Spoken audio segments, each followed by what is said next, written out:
Hello everyone, and welcome to NASA's training on the agency's new biographical sketch and current and pending support disclosure requirements.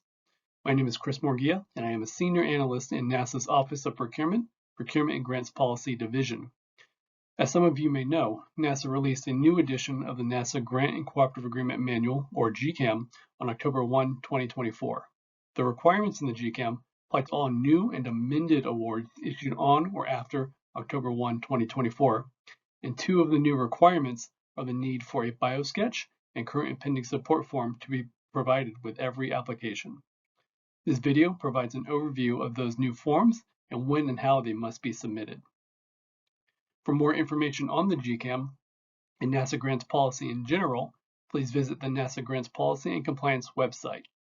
We also have a YouTube video that provides an overview of major revisions to the 2024 GCAM that is available on the same playlist that this video is found. This training introduces NASA's new biosketch and current and pending support disclosure requirements. First, I will provide an overview of the disclosure forms and discuss their purpose. Then, we will review who needs to submit the forms, what information needs to be disclosed, and when that information needs to be disclosed. We will also touch on the certification requirements related to these forms, and we'll end by answering a few frequently asked questions. So let's get started.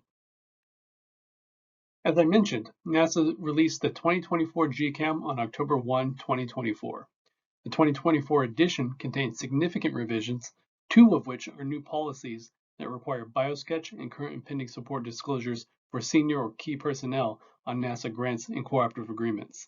These disclosure requirements were implemented to effectuate requirements in National Security Presidential Memorandum 33, or NSPM 33, which requires agencies to standardize the collection of information related to conflicts of interest and conflicts of commitment to the greatest extent practicable. NASA's new biosketch policy can be found in GCAM Section 10.5, and the new current and pending support disclosure policy can be found in GCAM Section 10.6.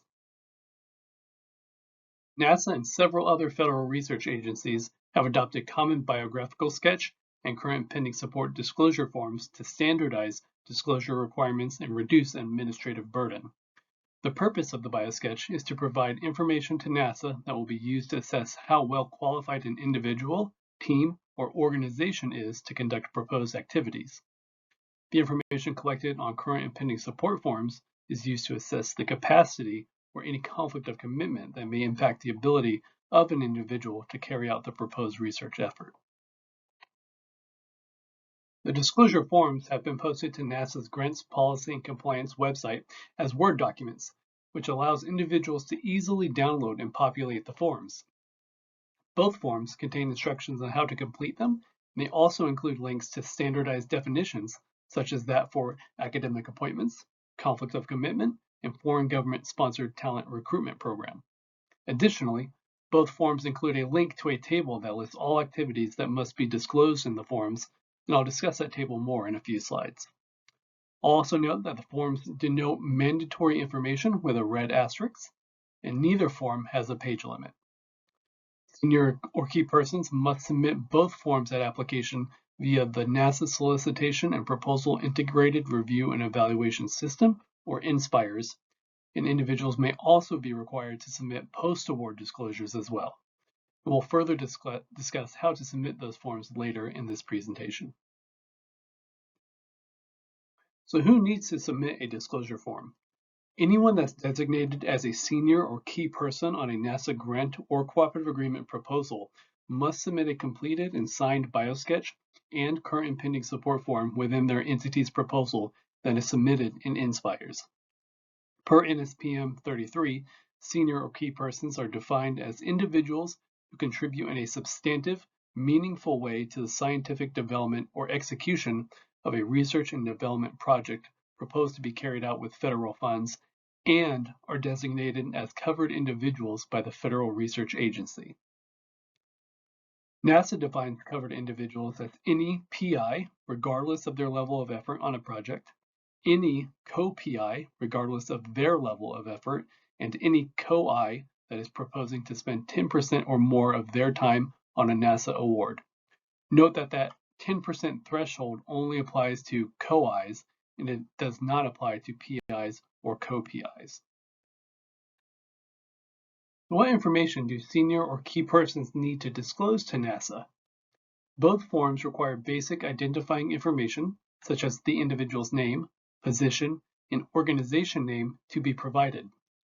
After providing that basic information, individuals will populate the forms with their disclosure information.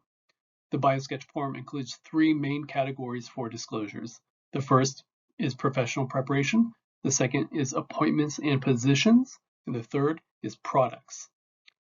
The current and pending support form has two major categories, with the first being proposals and active projects, and the second being in-kind contributions. To determine which activities need to be disclosed on these forms, individuals will consult the NASA pre-award and post-award disclosure requirements table, which can also be found on the Grants Policy and Compliance website. Using this table, individuals will determine if they have anything to report and disclose that information in the appropriate form. The pre-award and post-award disclosure requirements table is a critical component of the BioSketch and current and pending support forms. It is essentially a chart that describes 13 activities and tells individuals in which form that activity must be disclosed. The table will list an activity and then have a check mark in either the BioSketch, current and pending support, or facilities, equipment, and other resources column. Activities with a check mark under BioSketch or current and pending support have to be disclosed in either of those forms where applicable. Activities with a check mark in the Facilities, Equipment, and Other Resources column have to be disclosed in that section of an entity's proposal. So, for example, travel supported or paid by an external entity has a check mark under the Current and Pending Support column, so senior or key persons must disclose that activity in the CPS form if they are engaged or participating in that activity. The graphic on the right side of this slide shows a screenshot of what the table looks like. There are also check marks in the table that indicate information that needs to be disclosed post-award, and I will discuss those further on in this video. Additionally, the table describes activities that do not need to be disclosed in either form. For example, support that has ended and salaries provided to an individual by their home organization do not have to be disclosed to NASA in either form. In addition to the disclosure requirements, there are new individual level and entity level certifications. Individuals will complete a certification by signing the bottom of each form, and these certifications state that the information provided is accurate, current, and complete, and that at the time of submission, the individual is not a party to a malign foreign talent recruitment program. Individuals are encouraged to digitally sign their disclosure forms.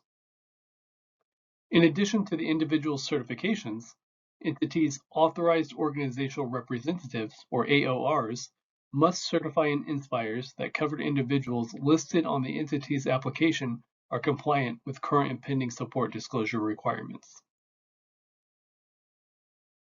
As I mentioned, there are disclosures that must be submitted at application. We have already covered those.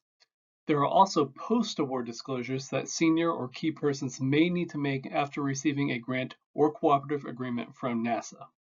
The disclosure table contains a column called Project Reports, and if an activity has a checkmark in the Project Reports column, then new participation or engagement in those activities must be disclosed post-award. Individuals must disclose new activities post-award by taking the following two steps. First, in the next performance report that is due to NASA after the individual has engaged in the new activity, the report must indicate that there are new disclosures to be made. In the Research Performance and Progress Report template that NASA requires, there is a section called Participants and Other Collaborating Organizations, and if there is new information to disclose, entities just need to indicate in that section of the RPPR that they have a new disclosure to make. Then the second step is that individuals need to provide updated BioSketch or current pending support forms with that new disclosure information. So we need an indication in the performance report as well as an updated form if there are new activities to disclose post-award. Disclosing participation or engagement in new activities is one way in which post-award disclosures may need to be made. A second way in which post-award disclosures may need to be made is if an institution determines that a senior or key person failed to disclose information during the application stage. If an institution discovers a failure to disclose information at application, then the entity, not the individual, must notify NASA within 30 calendar days of that discovery. For more information on this requirement, recipients should take a look at Term and Condition 4.11 Post-Award Disclosure Requirements.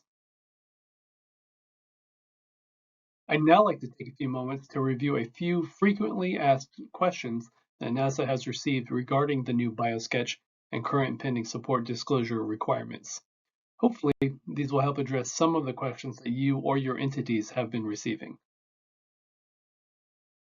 The first question is, why doesn't NASA allow Science CV forms? NASA does not currently use Science CV, and we are only accepting the NASA-specific forms found on the Grants Policy and Compliance website. Because we do not use Science CV, any form produced in Science CV will not display required NASA-specific Privacy Act and burden statement information.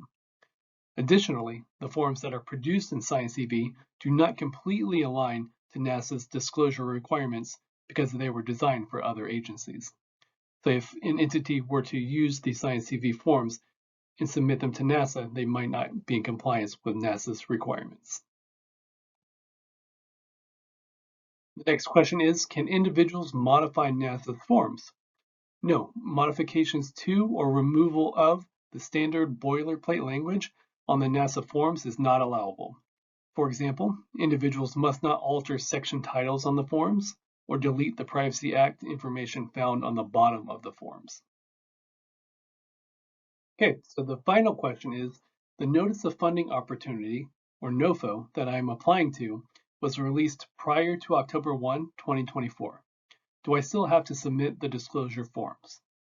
Yes, the disclosure forms are required for all new and amended NASA grants and cooperative agreements issued on or after October 1, 2024, regardless of when a NOFO may have been published. Note, however, that some NOFOs published prior to October 1 will not explicitly ask for the new disclosure forms. In those cases, applicants should continue to adhere to the directions in the NOFO regarding BioSketch and CPS disclosure requirements. However, if your proposal is ultimately selected for funding, a NASA grant officer will reach out to your entity to request that the new disclosure forms be submitted before your award can be issued. And that concludes our video on the new BioSketch and current pending support disclosure requirements. We hope you found this video helpful. I will leave you all with links to the documents that I mentioned throughout this training video, and you can also find those same links in the description for this YouTube video. Thank you all for joining. We appreciate it.